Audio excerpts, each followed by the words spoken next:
So I'm trying to figure out a kind of business idea, I suppose. I thought that I had one. I joined a business mentor group, and one of the first tasks was writing a business offer, letter of offer.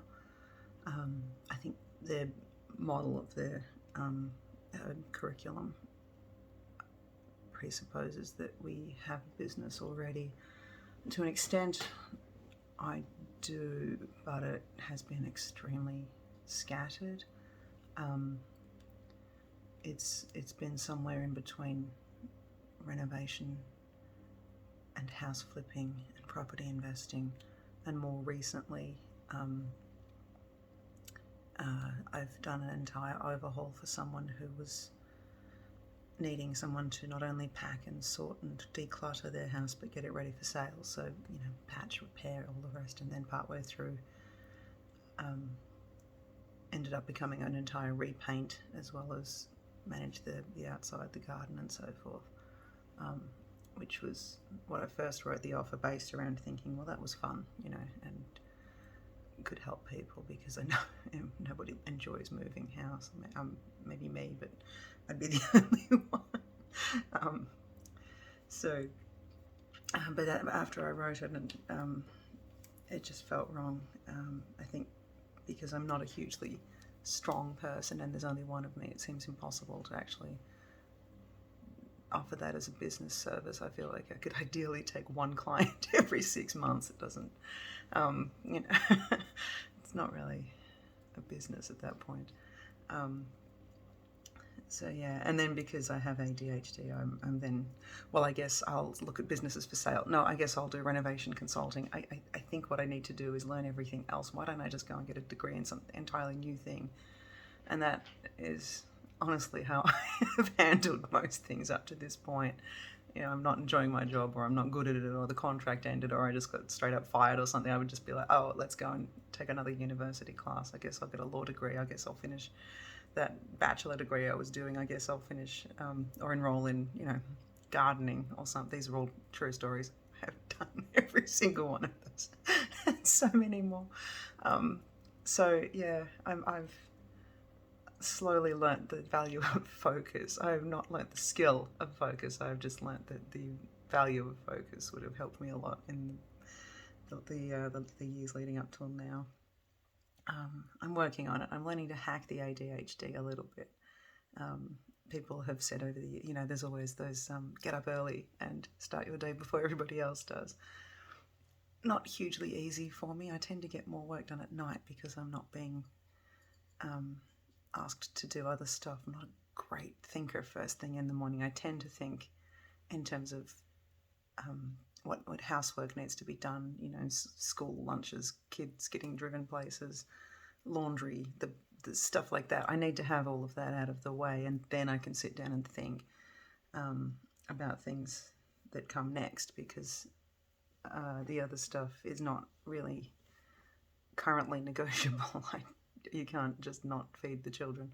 So, yeah, it's not something that I can't put that off. That has to take priority, at least in those times. And I have learnt to carve a little bit of extra time for some things, but I can't devote deep work time, if you know what I mean. I can't find time to go into the flow of something until everything else is done. Even now in the middle of the day, I'm still watching the clock. It's irrelevant pulling all of the items out needed for a big task at this point, because it would then be time to go pick kids up from school and I would have to pack it all straight up again. So it works a lot better to try and do that at night. It just unfortunately gives the kids the incorrect assumption that, that we go on all night and they don't go to bed. That can be challenging, because it is just me trying to get them to sleep. And then I'm exhausted by the time I get to the end, and I don't get as much done as I'd like. So I have also learnt to stack tasks, listen to podcasts or audiobooks while I'm doing other work. Packing up another house and preparing it for sale has been really good for that. I have listened to so many audiobooks on personal finance, most of them, sometimes personal development. I was already very heavily interested in personal finance and had read a lot already, but I've been doubling down, I guess, for well over a year. Hyperfocus, I think. What's the new fixation, obsession, whatever.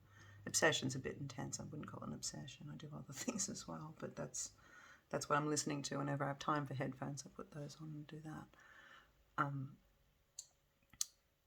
Until I run out of credits or money or something and have too many, sometimes you just get tired of them talking, or every now and again I need something different, like a conversation back and forth. So I put on like an interview style YouTube something instead.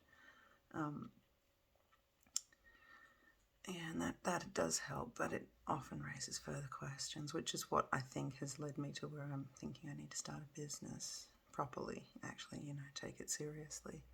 It's just that I don't really know anything about starting a business, and I don't feel like there's a whole lot that I know enough about.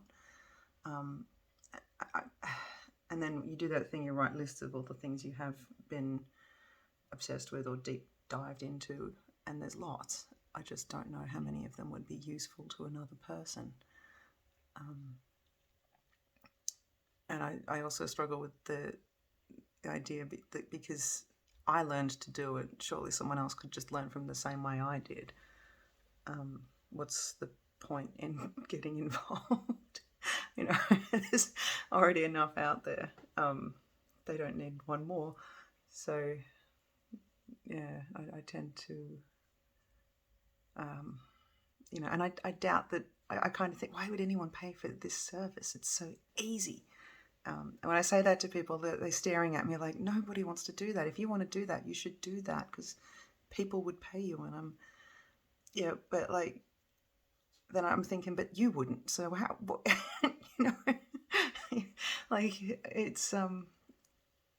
it's confusing. It's hard to explain. Like, it just feels sort of like, there's no market for this because no one else does it, or they do, but they do it so badly it's got a bad reputation, or they do it well, there's no point competing. There's just I also I tend to need the ability to have really flexible times because I have shared parenting situation.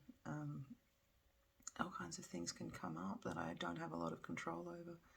So it makes it difficult to be particularly reliable, which is good in a way. Otherwise, I would have gone back to the kind of jobs I used to have that I really didn't enjoy. But they're pretty much off the table at this point. I just can't commit to a 9 to 5 in another city because that job doesn't exist out here. I would really struggle to find something local. So I would have probably around a 90-minute commute at both ends of the day, so 3 hours total. For a job I'm not hugely fond of, and then I'd have to hire a nanny or something anyway and never see the children, so it would be pretty pointless. And then I would still have to cook and everything when I came home, and I would have bigger expenses for clothes, parking, whatever else. Added stress, and I can't see it working out. The downsides are way too big, and I don't even enjoy it, and I wouldn't really honestly say that I was particularly good at it, largely because I don't enjoy it. My heart's not in it, so I don't do I'm not as thorough as I could be, I suppose, or dedicated.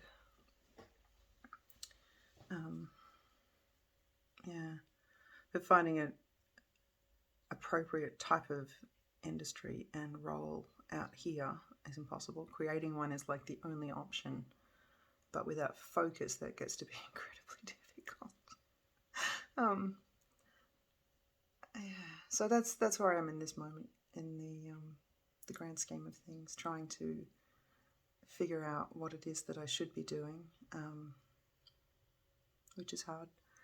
But I'm an enneagram 5, which is someone who just really likes learning, and I just do that all the time, and I do not think of myself as a teacher at all. It's like, it just seems so weird. idea of being a teacher. I get so excited about things to learn things as well. And then the kids will ask me something simple and I'll end up on, a 45-minute lecture at them, telling them something, and they'll be like, Mom, you've been talking for 45 minutes about a chair. And I'm like, yeah, okay, it's not just any chair though, is it? Have you been listening? And yeah, it's a ghost chair, okay? 45 minutes minimum, all right? Philip Stark, seminal work, like you're not paying attention. I get back here. Let me finish.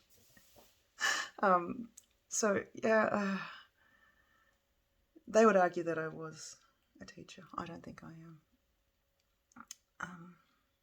And it's hard for me to even think about what to talk about or what to build a service around, or all the other things. Write an article, write a book, write a course, write other stuff. I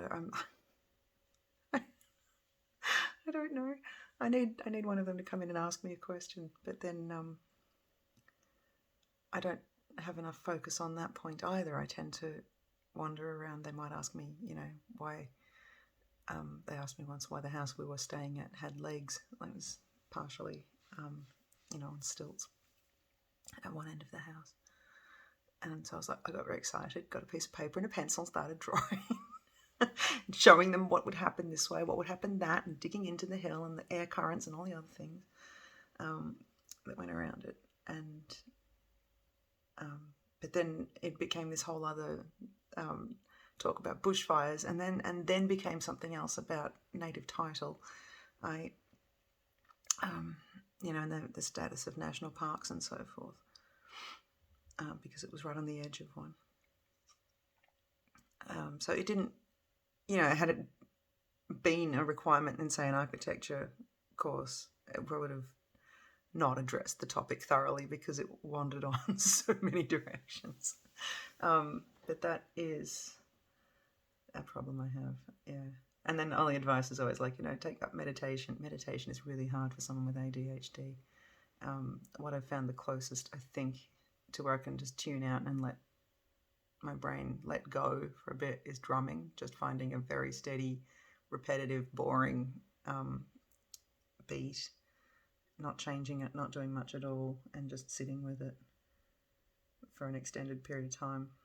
Thankfully, I have the digital type with the headphones, so the neighbours have not tried to kill me, which is good.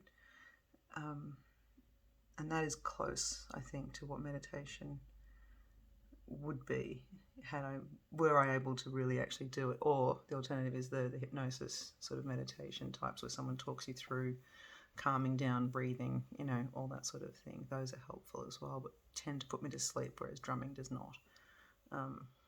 You'd have to assume you were doing it wrong if it was putting you to sleep. So anyway, that's where I'll go. I've got about 16 tabs open, and at least some of them are related to the topic I was looking up. A lot of them are sidetracks. Yeah, I'll get back to it while I've got some time before I run out of video time.